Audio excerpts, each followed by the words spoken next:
नमस्कार साथियों, जैसा कि आप सभी ये भली भांति जानते हैं कि देश के 12 राज्यों में एसआईआर वेरिफिकेशन कंप्लीट हो चुका है। आपने अपना काम कर दिया, बीएलओ ने अपना काम कर दिया और अब चुनाव आयोग की बारी है। चुनाव आयोग ने क्या करा है कि जो आपने अपनी जानकारी एसआईआर फॉर्म में भरी थी और उसके बाद आपने बीएलओ को दी थी, बीएलओ ने उसको फुलफिल करके पूरा मैपिंग करके चुनाव आयोग को भेज दिया। अब चुनाव आयोग ने इसको एआई से डाटा मैपिंग करवाया है और उसने कुछ कमियां पकड़ी हैं इन फॉर्म में। बहुत सी ऐसी गलतियां हैं। अब उन लोगों को सेलेक्ट किया जा रहा है जिन लोगों का नाम इस लिस्ट से बाहर हुआ है। आपकी जानकारी के लिए बता दें कि अभी 6 जनवरी 2026 को यूपी में एसआईआर लिस्ट की जो एसआईआर वेरिफिकेशन हुआ है उसकी ड्राफ्ट लिस्ट आई थी और इसमें लगभग 2 करोड़ 89 लाख लोगों का नाम जो है वो कट गया।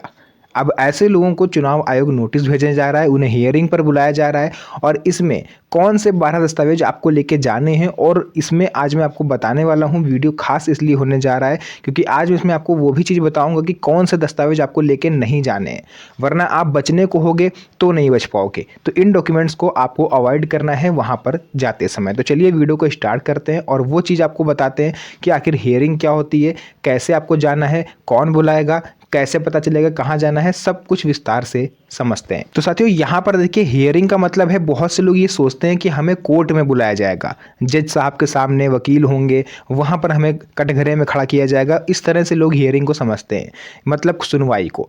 लेकिन आपकी जानकारी के लिए बता दें कि आपने कोई क्राइम नहीं करा है, इस वजह से आपको कोर्ट में नहीं बुलाया जाएगा। हियरिंग का मतलब ये है कि हियरिंग कुछ अधिकारियों के सामने आपको उपस्थित होना है, उसको बोलेंगे हियरिंग। यहाँ पर जो ऑफिसर होंगे वो सेंट्रल गवर्नमेंट की तरफ से अपॉइंट ऑफिसर हो सकते हैं या स्टेट गवर्नमेंट की तरफ से अपॉइंट ऑफिसर हो सकते हैं या फिर ईआरओ भी हो सकते हैं, इलेक्टोरल रजिस्ट्रेशन ऑफिसर, यानी जो इसको मुख्य निर्वाचन अधिकारी आप लोग कह सकते हो। इस तरह के नोडल अधिकारी जो नामित किए गए हैं वो आपको सुनवाई पर बुलाएंगे, नोटिस आपको भेजेंगे कि आपको कहाँ पर कैसे आना है। तो अब मैं बताता हूँ। देखिए, अगर आपका नाम भी एसआईआर के जो वेरिफिकेशन हुआ है उसकी ड्राफ्ट लिस्ट में नहीं आया है या आप भी उन 2 करोड़ 89 लाख मतदाताओं में से हो जिनका नाम वोटर लिस्ट से कट चुका है फिलहाल, तो आपके घर पर चुनाव आयोग की तरफ से अभी रिसेंटली नोटिस आने वाला है। नहीं आया है तो हो सकता है 1-2 दिन में, 3 दिन में, विदिन 1 वीक आपके घर पर चुनाव आयोग की तरफ से एक नोटिस आएगा। नोटिस 2 पेजेस का होगा। पहले पेज पर आपका पूरा विवरण लिखा होगा कि आपको क्या करना है, क्या नहीं करना है, सब कुछ इसमें लिखा होगा, कहाँ जाना है, कितने बजे जाना है और टाइम पीरियड भी होता है। और आपकी जानकारी के लिए मैं बता दूं कि नोटिस मिलने के 7 दिन के भीतर आपको एआरओ के सामने उपस्थित होना होता है। और फ्रंट पेज पे तो ये सब डिटेलिंग होती है, दूसरे पेज पर साथियों डिटेल होता है कि उन 12 दस्तावेजों के बारे में आपको विस्तार से बताया गया होता है, जो कि सुप्रीम कोर्ट ने और चुनाव आयोग ने पहले ही बता दिया था कि ये दस्तावेज आपके पास होने चाहिए, तभी आपको आगे वरीयता मिल सकती है।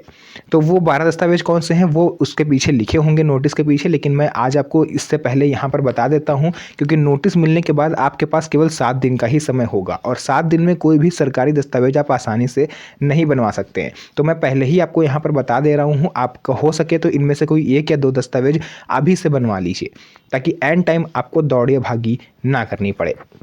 तो चलिए, यहाँ पर मैंने सब कुछ तैयार करके रखा हुआ था, मैंने सोचा कि आप लोग को सीधे बता देता हूँ और दस्तावेजों को कहीं पर नोट कर लीजिए क्योंकि बहुत ही महत्वपूर्ण जानकारी ये होने वाली है। इससे पहले मैं डॉक्यूमेंट्स के बारे में बताऊँ, मैं एक चीज़ आप लोग को बताना चाहता हूँ कि मैंने यहाँ पर सभी समस्याओं के निदान के लिए एक ई-बुक तैयार करी है पीडीएफ के फॉर्मेट में। उसमें आपको हर एक चीज़ के बारे में बताया है कि कौन कौन से ज़रूरी दस्तावेज आपके पास होने चाहिए, उन्हें बनवाने का तरीका क्या है, कैसे बनवाया जा सकता है, कितनी फ़ीस पड़ती है, किस विभाग में बनता है, कोई भी सरकार का कार्ड हो या फिर स्कीम हो उसका लाभ कैसे लेना है, सभी सीनियर सिटीजन्स के लिए उसमें कौन कौन सी योजनाएं सरकार चलाती है, महिलाओं के लिए सरकार कौन सी योजना चलाती है, अगर आपके पास घर मकान नहीं है तो आप आवास योजना में कैसे आवेदन कर सकते हो, पात्रता क्या है, डॉक्यूमेंट कौन कौन से लगेंगे, मतलब जितनी भी सेंट्रल गवर्नमेंट की स्कीम है, चाहे युवाओं के लिए हों, बुजुर्गों के लिए हों, महिलाओं के लिए हों, किसानों के लिए हों, सभी को मैंने कलेक्ट करके एक पीडीएफ फॉर्मेट में तैयार किया है। अगर वो पीडीएफ आपको चाहिए तो नीचे कमेंट सेक्शन में या फिर डिस्क्रिप्शन में आपको व्हाट्सएप चैनल का मेरे लिंक मिल जाएगा, आप उस पर क्लिक करके उस चैनल को ज्वाइन कर सकते हैं। तो चलिए जान लेते हैं डॉक्यूमेंट्स के बारे में। डॉक्यूमेंट आपको बता देते हैं कि हियरिंग में टोटल 12 तरह के दस्तावेज आपके पास होने चाहिए, 12 में से कोई एक भी होगा तो भी आपका काम हो जाएगा। नोट कर लीजिए। पहला होगा गवर्नमेंट इशूड आइडेंटिटी डॉक्यूमेंट, यानी सरकार की तरफ से इशू करे गए सरकारी पहचान पत्र, या फिर जैसे वोटर आईडी कार्ड हो गया आपका, है ना, वोटर आईडी कार्ड, आधार कार्ड, इन सबको आप केवल सपोर्टिव डॉक्यूमेंट के रूप में यूज़ कर सकते हो, लेकिन ये आपके पास होने चाहिए। इसके बाद आ रहता है बैंक पासबुक। अगर आपके पास कोई पुरानी बैंक पासबुक हो 1987 से पहले की या 1987 के आसपास की बैंक पासबुक, LIC इंश्योरेंस वगैरह जो भी आपने करवाया हो, अगर आपके पास हो।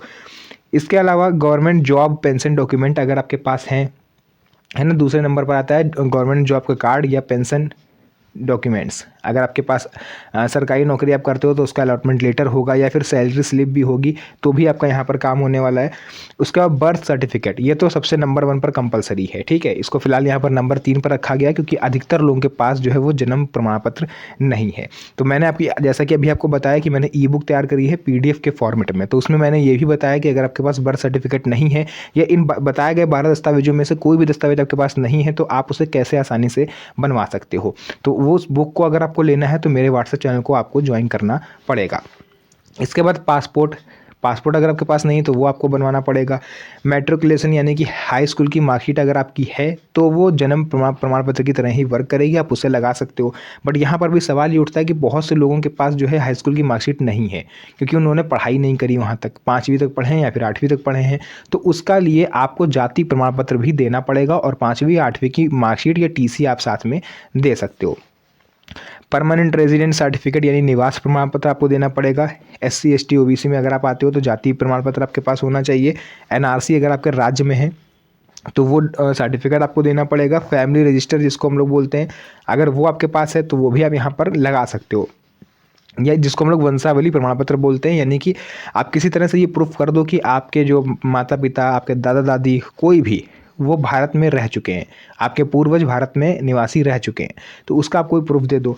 लैंड हाउस अलॉटमेंट डॉक्यूमेंट यानी रजिस्ट्री वगैरह, आपके मकान, घर, दुकान, मकान किसी की भी रजिस्ट्री हो वो भी आप लगा सकते हो। आधार कार्ड यहाँ पर केवल सपोर्टिव डॉक्यूमेंट के रूप में ही यूज़ होने वाला है। इसके बाद साथियों वोटिंग हेयरिंग, यानी जो हेयरिंग होगी वहाँ पर आप बुलाए जाओगे। उसके बाद आपको एज वर्ग के हिसाब से 3 कैटेगरी में डिवाइड किया जाएगा।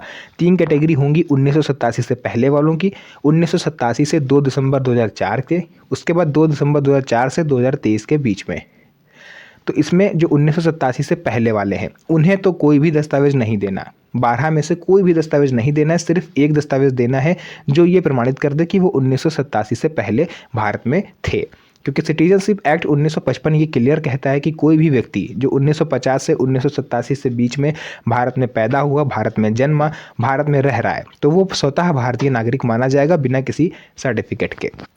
1987 से 2004 के बीच में अगर आपका जन्म हुआ है तो आपको अपना एक दस्तावेज देना पड़ेगा इन 12 में से, और माता या पिता में से किसी एक का दस्तावेज आपको देना है इन 12 दस्तावेजों में से।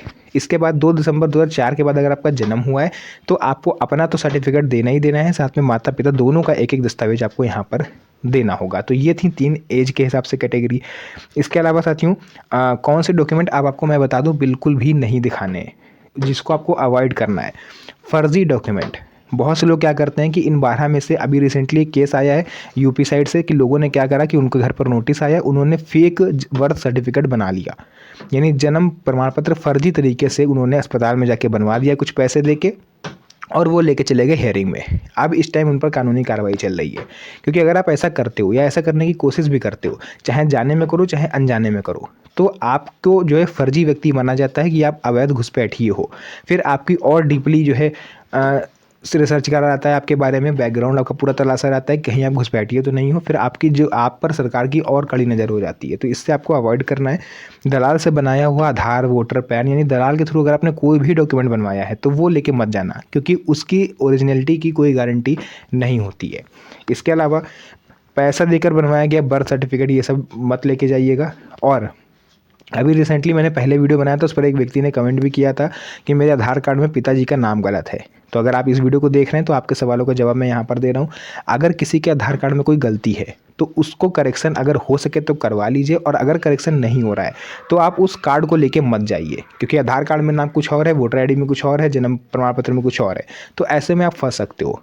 आपको क्या करना है, जिससे आपने SIR फॉर्म भरा है उसी दस्तावेज को आपको लेके जाना है। अगर वोटर ID कार्ड से भरा है तो वोटर ID कार्ड, आधार कार्ड से भरा है तो आधार कार्ड। इसके अलावा आपको कुछ भी इसमें एक्स्ट्रा नहीं करना है। तो साथियों ये सब चीज़ें थी, तो मैंने सोचा क्यों ना इसके बारे में मैं आपको बताऊं। और साथियों ये एसआईआर को लेके मेरी अंतिम वीडियो है, क्योंकि अंतिम चरण में एसआईआर पहुंच चुका है। अब इसके बाद कुछ नहीं होना है, हियरिंग के बाद इसकी फाइनल लिस्ट जारी हो जाएगी। तो अगर आपके मन में कोई डाउट है, कोई क्वेश्चन है जो आप पूछना चाहते हो, तो आप कमेंट सेक्शन में मुझसे पूछ सकते हो, उसका रिप्लाई मैं आपको दे दूंगा। तो फिलहाल के लिए आज की इस वीडियो को यहीं तक रखेंगे, फिर से मुलाकात होगी आप सभी से एक और नई मज़ेदार वीडियो में। तब तक के लिए धन्यवाद। जय हिंद।